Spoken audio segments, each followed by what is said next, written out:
Siapa yang memulai awalnya? Siapa yang menuduh pertama? Siapa yang menyebutkan nama saya? Kan sana. Sana menuduh saya melakukan penipuan. Kalau memang benar-benar dia tidak menipu, dia harus bisa membuktikan. Siapa yang saya tipu? Korbannya mana? Alat buktinya apa? Jangan hanya asumsi saja. Jakarta saat ini ingin bertabayun dan bertanya langsung kepada pihak Marcel untuk membuktikan apa yang dia katakan. Beliau sudah menuduh saya melakukan penipuan. Saya ingin tahu siapa yang saya tipu. Karena memang backgroundnya saya dengan Bang Marcel ini sebenarnya sudah berbeda. Beliau dari pesulap yang biasa melakukan trik atau tanda kutipnya tipuan untuk hiburan, dan saya dari Al-Hikmah. Saya dari Al-Hikmah. Tentu ini ilmunya sudah berbeda antara pesulap dan Al-Hikmah. Tetapi kalau sampai pesulap ini mengomentari Al-Hikmah dan mengatakan ini penipuan, maka ini pun juga harus dibuktikan. Jadi di sini pun kita harus fair. Yang menuduh siapa, yang harus membuktikan tentu siapa. Yang menuduh tentu harus bisa membuktikan. Ini sudah ada komunikasi sama pesulap merah ini? Saya sudah coba untuk menelpon, tetapi tidak ada tanggapan.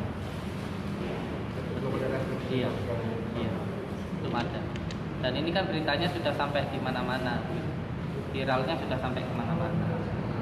Lu sempat kerepotan juga mungkin nggak sih, kayak dari berita ini kan berita ini viral gitu, juga mungkin kan penyembuh atau mungkin paranormal atau mungkin spiritual kan biasanya mempunyai sebuah forum seperti itu, biasanya jadi bahan obrolan juga gimana gitu. Iya, apa yang disampaikan Bang Marcel ini menurut saya berlebihan ya. Kalau mengatakan oknum, tentu setiap organisasi ada oknumnya. Tetapi jangan berbiah-uyah kalau orang Jawa bilang. Jangan sampai dikatakan bahwa semua dukun itu nipu dan campur. Tidak. Dukun itu dari bahasa Jawa. Bahasa Arabnya mungkin tabib ya. Nah, saya sendiri juga lahir kan ditolong sama dukun bayi gitu. Dan hampir masyarakat Indonesia di tahun 90-an lahir ditolong sama dukun bayi lah gitu.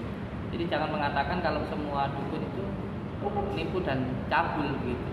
Bahkan kalau kita memahami tentang asbabun nuzulnya baginda Rasulullah pun juga diketahui baginda Rasulullah itu akan menjadi nabi juga barokahnya dari dukun kan begitu ya.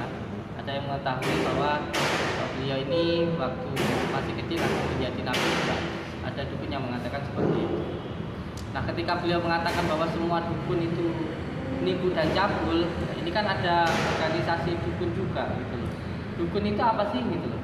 Dukun itu kan duduk tekun ngamalin kun fayakun gitu. Kita ngedoain orang gitu loh. Dengan berbagai macam cara lah. Ada yang menggunakan al-hikmah, ada yang menggunakan keruqyah dan lain sebagainya gitu. Nah, ini ketika beliau mengatakan penipuan kan membuat sakit hati orang-orang yang pernah ditolong oleh dukun. Banyak dukungan kepada saya. Teman saya kan, ya ini masalah saya lah. Biar saya aja yang menyelesaikan. Saya tidak pernah minta bantuan ke sana, ke sini, begini begitu. Dan beda dengan yang sana, mohon maaf. Sana minta bantuan Bang Deddy Kompuser, minta tetap komunikasinya, minta bantuan polisi. Ini kan menandakan kepanikan di dalam dirinya begitu. Padahal saya hanya ingin memperjelas. Ketika kamu menuduh, kamu punya buktinya enggak gitu loh. Kalau semua hal harus dilogikakan, ini juga bahaya. Ini yang menjadi bahaya luar biasa menurut saya. Ketika beliau menyatakan semuanya harus berdasarkan logika, ini nanti berbahaya. Bagaimana ketika kita mempercayai tentang surga dan neraka, bagaimana kita mempercayai tentang hari akhir, bagaimana kita mempercayai tentang malaikat, bagaimana kita mempercayai tentang jin, ini semuanya ada loh di dalam Al-Quran. Lalu kalau semuanya disuruh logika, nanti semua orang bisa-bisa nggak beragama.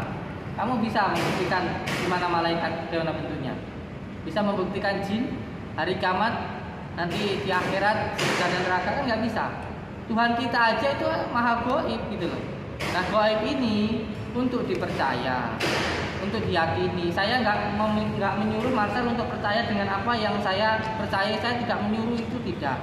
Tetapi jangan sampai menuduh yang saya percaya ini adalah sesuatu hal penipuan gitu loh. Maksud saya seperti itu. Gus, banyak pro kontranya itu khusus Gus si rambut merah mengatakan bilang bahwa mematikan rezeki. Tanggapan Gus sendiri seperti apa? Ya ini yang saya katakan, beliau kan jelas-jelas seorang kreator YouTube ya. Ya tunjukkanlah kreativitasmu. tunjukkanlah kerjamu sehingga nanti orang bisa suka kepada kamu.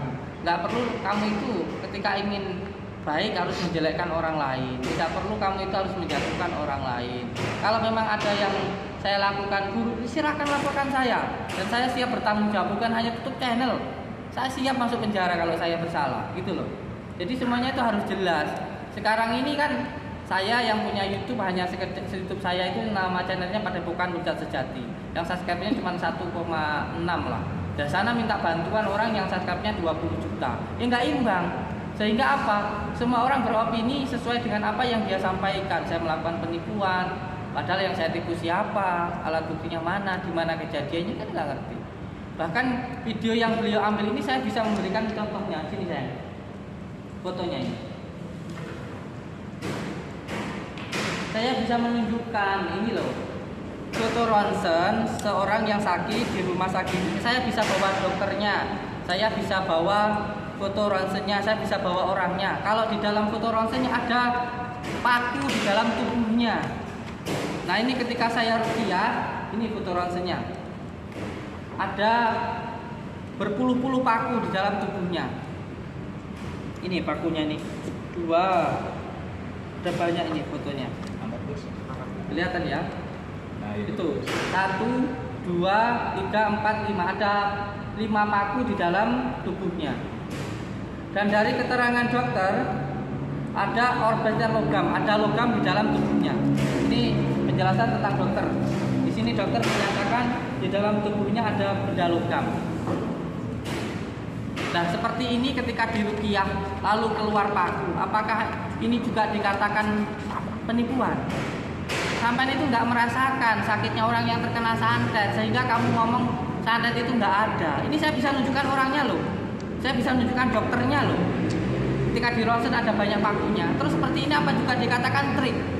Apa mau sampai masukkan paku di sininya, paku di kepalanya, paku di perutnya? Kan nggak mau. Jadi semua sesuatu berbicara pada tendensi hukumnya, berbicara pada tendensi ilmunya. Kamu pesulap kok ngomentari al-hikmah ya nggak nyambung. Kamu pesulap kok ngomongin peruqyah ya nggak nyambung. Kamu pesulap kok ngomongin kiai nggak nyambung gitu loh. Kalau saya bukan kiai, saya pemulung rongsor. Tapi yang beliau sampaikan itu nggak sesuai dengan keilmuannya, sehingga salah kaprah. Sampai seorang reporter semuanya seperti ini, lalu sampai ngomentari seorang guru ngaji, nyambung nggak ilmunya sama nggak? Sama megang kamera, nyalain kamera, tahu ilmunya kamera, tahu ilmu mantik, sorof, tahu nggak? Tasrif, nggak tahu kan? Beda jalurnya gitu loh. Jadi berbicara sesuai pada keilmuan kamu, jangan pada kemauan kamu, jangan karena suudzon kamu, pikiran kamu menuduh seseorang melakukan itu sehingga kamu mengira orang lain juga melakukan apa seperti yang kamu lakukan. Mentang-mentang kamu sering pakai trik, mentang-mentang kamu sering pakai penipuan untuk hiburan, lalu kamu melihat orang lain juga sama seperti kamu. Enggak tentu sama sayang. Jangan mentang-mentang kamu itu jelek, melihat orang semuanya jelek. Jangan seperti itulah. Kita itu harus sesuai pada tendensi hukumnya, pada tendensi ilmunya masing-masing. Gus, tadi kan Gus juga sempat bilang sudah berusaha untuk bertabayun, ngajak bertemu. Ada nggak sih Gus keinginan misalkan minta tolong dari pihak TV? Saat ini kan Gus sudah diundang beberapa stasiun ya Gus, untuk diminta dipertemukan. Saya kemarin langsung bersama dengan Raffi Ahmad di acara Tawa Berkah. Saya minta untuk dihadirkan Marcel ini. Jangan hanya sekedar minta pembuktian. Kita harus relevan dong. Siapa yang memulai awalnya? Siapa yang menuduh pertama? Siapa yang menyebutkan nama saya? Kan sana menuduh saya melakukan penipuan. Kalau memang benar-benar dia tidak menipu, dia harus bisa membuktikan siapa yang saya tipu, korbannya mana, alat buktinya apa. Jangan hanya asumsi saja, jangan sekedar asumsi saja. Saya bisa menunjukkan kitab saya apa yang saya gunakan. Saya menggunakan kitab Syamsul Ma'arif Kubro, kitab Al-Askar. Saya pakai kitab salah satunya khusus tentang membahas tentang sihir, yaitu kitab Al-Awfaq. Di situ diterangkan bagaimana ketika baginda Rasulullah disihir, lalu bagaimana pengobatannya, bagaimana menghilangkan ikatan, itu ada. Jadi kita ini berbicara harus dasar hukumnya lah, gitu.